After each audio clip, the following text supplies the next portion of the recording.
Hello and welcome to Trash to Track. Now in this episode I'm going to be looking at this LNER B12 loco that's sent in by Peter. Now Peter says that this loco will only do half a lap of his layout before grinding to a halt. Now I've dealt with this problem before and it's not always the motor, so we're going to have to strip this model down and have a look at it. Before I forget, I just want to say a big hello to Chris and Wendy from Matlock, who I met at the Great Central Railway Steam Gala. It was a pleasure sharing a compartment with you and having a chat with you for an hour or so. And I just thought I'd give you a shout out on this video. So hello Chris and Wendy. So this model is in lovely LNER apple green livery. There is a bit of loose coal that has fallen out the tender, so I'll glue that back in later on. And giving it a battery test, the model does run.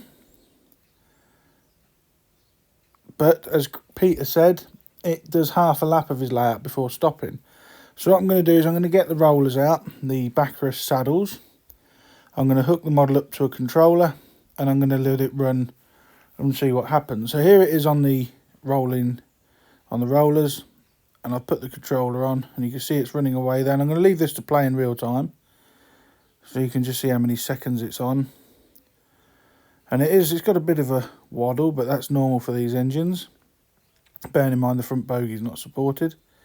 And there we go, it stopped. So that lasted what, 10 seconds? The controller is still powered, it's still on. I'm trying to show you there, it's still on. But nothing, absolutely nothing. Now I don't think this is the motor, I think this is that stupid DCC decoder interface. Now this will, if it is, this will be the fourth one of these that I've changed. I've done two previous, one in a previous Trash to Track. I did one for a chap called Stephen. I did my own B12 and now I've got Peter's. So I'm not going to take the model apart, I'm going to have a look in the tender. Now it's connected with one of those clips, and it's permanently connected with the tender drawbar. So I'm going to unscrew that and then it will give me a bit more flexibility with the tender. There we go, just so I can move it a little bit. And then I'm going to undo the two screws underneath and the tender shell lifts off, dropping more loose coal.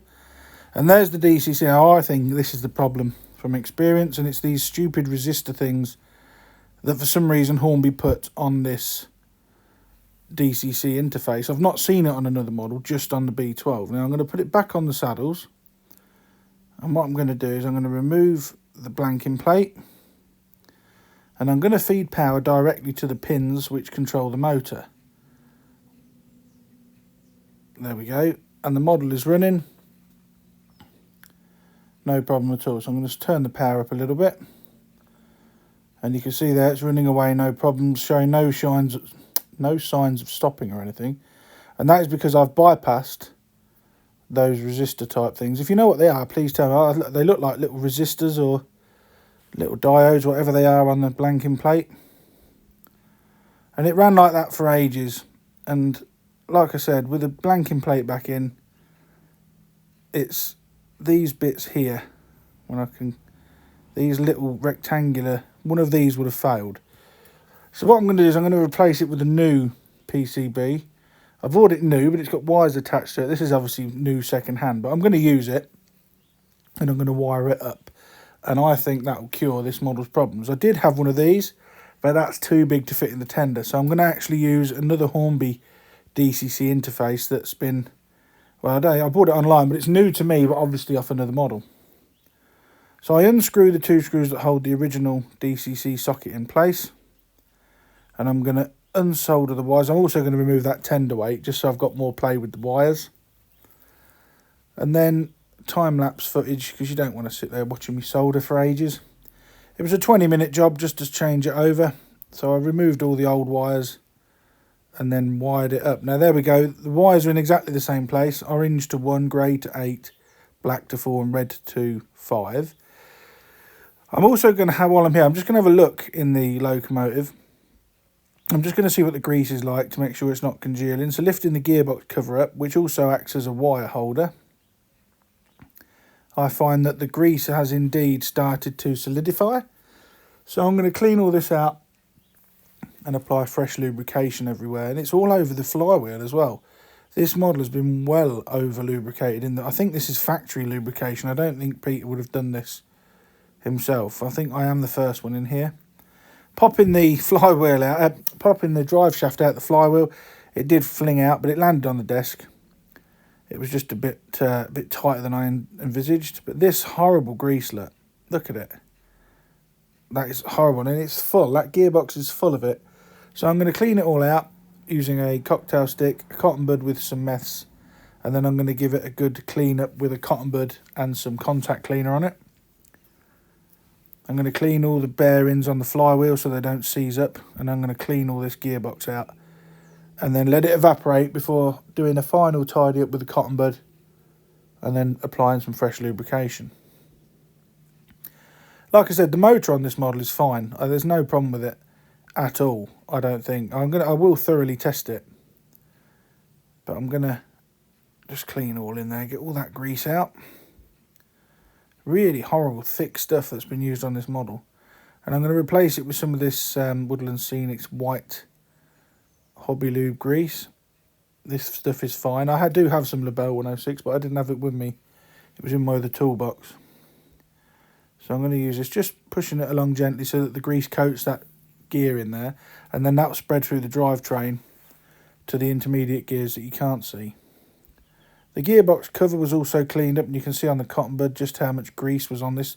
It was well over greased. I've never, you know, if it is factory, it's so overdone, this model. Especially considering that the grease was solidifying as well. That wouldn't have done the model any good in the future. So once it's all back together, the drive shaft's back in the flywheel and the worm gear's on.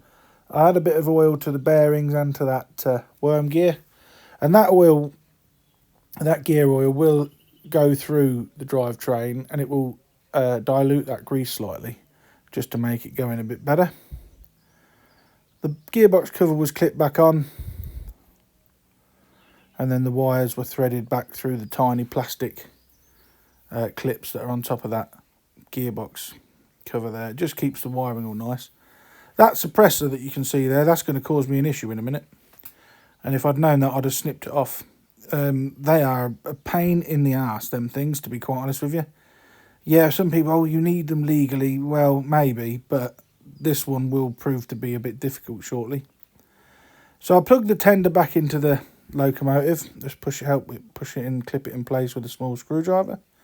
And then it's back onto the saddles. Now, this is it running with that replacement DCC socket that I've soldered in there. This is just a bog standard DCC socket. No, none of those silly diodes on it. Apply the power with the controller when I can get the lead on, and the model's running lovely. There we go. Away we go. So I left this now, but if you remember before, it was 10 seconds and the model stopped. It's now running, and I will keep the footage going, although it will be time-lapse. But I had this running like this for a good 10 minutes. And no issues at all. And here it is time-lapse. It makes the wheels look funny when it's time-lapsed. But you can see this model was running, like I said, for a good part of 10 minutes. And then I did it in reverse, and there is no problems whatsoever. The model is now back to full working order. So I was right in my suspicion. It was this stupid DCC plate with these 4 rectangular diodes, resistors, whatever they are. One of them's failed, and it causes the intermittent running. They do get hot as well. The one I repaired for myself, it got hot and actually blew. I don't know why they're in the Hornby B12s. I've not seen them in any other model, but they have a habit of failing, and they're absolutely useless. Because now with the new second-hand DCC interface, it's running fine. The motor's not getting hot or anything. It's absolutely brilliant. So I put the body shell back on. The body shell for the locomotive part clips in, and it is held in place with 2 screws, one underneath the foot plate, just like the old Triang B12 used to be, and there's one underneath the smoke box, which you have to remove the front bogie for. So there's the rear screw that goes in under that foot plate there. Don't know if you just see it under there, look. And then, as I said, the front fastening screw goes underneath the smoke box. I was just showing you there the level of detail on this model in the cab is quite good. This is a really nice model, especially in this LNER livery. Mine's BR black. I had mine running with this in the running session at the end, But I do like this green. I'm going to have to get a green one, I think. So that was done. Bench tested, and it ran fine. And as you'll see at the end, when I ran it on DCC on my own layout, it was running for a couple of hours, no problems. However, when I took it to Trains for You to post it back to Peter, and I tested it on their DC layout, the model failed again, and it was emitting white smoke. Took it home, body off again, and here you can see it's running. And it was that god-awful suppressor that had overheated, and I don't know why, but I've had this fail on so many models, both Bachmann and Hornby, where it just blackens itself and crumbles away and stops the model running. And literally all I did was clip it off, and the model's been running fine ever since. So there we go, a nice simple repair for Peter's B12, a dodgy DCC decoder socket, and the suppressor that decided to kill itself. The detail on this model is really, really good. It's got representations of the internal cylinders and valves, and it really, really does look nice. If you've got an engine, locomotive, even a piece of rolling stock that you'd like to see repaired, digital fitted, repainted, give us an email at dansmodelrailways@gmail.com and have a look and getting it sent over, and who knows, it may even feature an episode all of its own. So I'll leave you now with some pictures, shots of Peter's B12 running around the layout on a rake of Gresley teaks. My other BR liveried B12 is going the opposite direction on a freight train. And I'd like to thank you all so much for watching Trash to Track again. Please like, share and subscribe, and I will catch you guys in the next video. Bye for now.